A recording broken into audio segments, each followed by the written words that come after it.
সাভারে শ্রমিক বিক্ষোভ সামাল দেওয়ার সময় কথা কাটাকাটির জেরে ম্যাজিস্ট্রেটকে লাঞ্ছিত করার ঘটনার প্রমাণ মিলেছে।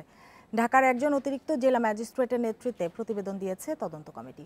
প্রধানমন্ত্রীর কার্যালয়, স্বরাষ্ট্র মন্ত্রণালয় ও মন্ত্রিপরিষদ বিভাগে সকালে এই প্রাথমিক তদন্ত প্রতিবেদন জমা দেওয়া হয়।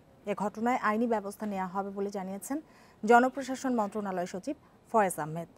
পোশাক খাতে শ্রমিক অসন্তোষ নিয়ন্ত্রণে রোববার সাভার ও আশুলিয়া এলাকায় বিজিবি মোতায়েন করা হয়। দায়িত্ব পালনে বিজিবির সঙ্গে ছিলেন নির্বাহী ম্যাজিস্ট্রেট ও সহকারী কমিশনার রাজিবুল ইসলাম। বিজিবির ঢাকা সেক্টর সদর দপ্তরে কর্মরত মেজর রহমতের সঙ্গে কথা কাটাকাটির এক পর্যায়ে মারধরের ঘটনা ঘটে। আহত নির্বাহী ম্যাজিস্ট্রেটকে পরে সাভার উপজেলা স্বাস্থ্য কমপ্লেক্সে ভর্তি করা হয়।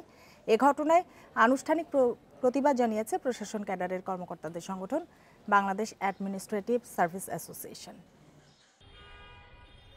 যে ইনসিডেন্ট হয়েছে এটি যথাযথ কর্তৃপক্ষ পর্যবেক্ষণ করছে এবং এ বিষয়ে যে ব্যবস্থা গ্রহণে সেটা স্ব কর্তৃপক্ষ নেবেন বলে আমি বিশ্বাস করি। আইনসঙ্গতভাবেই এটা ব্যবস্থা হবে। জাহিদ, নতুন বেতন কাঠামো ঘোষণার পর কিন্তু আজকে শ্রমিকরা কাজে ফিরেছেন। 8 দিনের অসন্তোষের পর সাভার এবং আশুলিয়ায় যে বিক্ষোভ চলছিল সেটি এখন মোটামুটি শান্ত। আমার মনে হয় যে এই যে বিষয়টা একটা ভুল বোঝাবুঝি অথবা মানে হিসাবের ভুল, সেটার জন্য কয়েকটা দিন থমকে থাকলেও মানুষের অনেক সমস্যাও হয়েছে, যানবাহন চলাচল এবং প্রাণহানির মতো ঘটনাও ঘটেছে বলে আমরা জানতে পারছি। তো ভবিষ্যতে এই জিনিসগুলি আসলে অবশ্যই সুরাহা হওয়া দরকার, যেন কোনো কিছু আদায় করবার জন্য গার্মেন্টস শ্রমিকরা মাঠে না নামে। দেখিনি এই বিষয়টা প্রতিবেদন।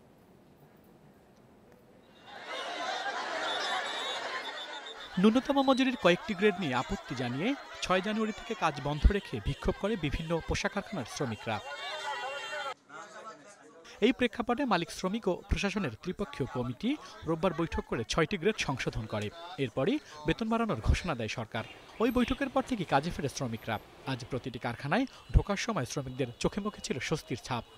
আমরাও খুশি। সরকারের তো মনে করেন এইটাই দায়িত্ব যে আমাদেরকে ঠিক মতন কাজ সবকিছু দেওয়ার দায়িত্ব। বেতনটা বাড়াইছে, এটা সব আমাদের স্যারেরা যদি বাড়ায় এভাবে, তাহলে আমরা অনেক খুশি। আমরা চাই কাজ করতে, আমরা পেটে দেয় কাজ করি, জানি আমরা সরকার বেতন বাড়াচ্ছে, তাতেই আমরা খুশি। কারখানা কর্তৃপক্ষ বলছেন, সব পক্ষ নতুন মজুরি কাঠামো মেনে নেয় কারখানায় ফিরেছেন শ্রমিকরা। সম্পূর্ণ শান্তিপূর্ণ পরিবেশ বজায় রেখে কাজ করছেন তারা। গতকালকে থেকেই কাজ পুরোদমেই চলতেছে, কোনো অসন্তুষ্টি নাই। আজকেও কর্মপরিবেশ বিরাজ করতেছে, খুব ভালো।